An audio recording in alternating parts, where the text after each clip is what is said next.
लोग कहता कि कैसन बलम्बा।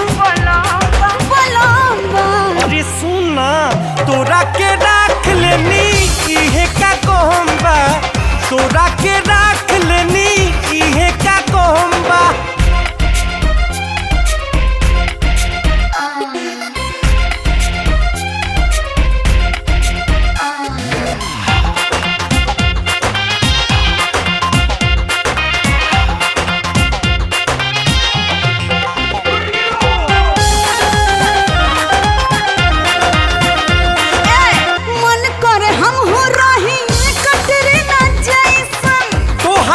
खर्चा करी फरता का पैसा,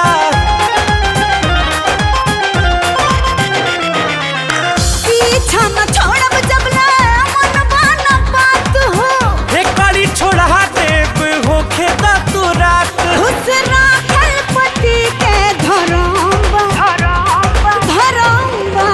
ना मनबू तोरा के राख लेनी इहे का कहम बा, तोरा के राख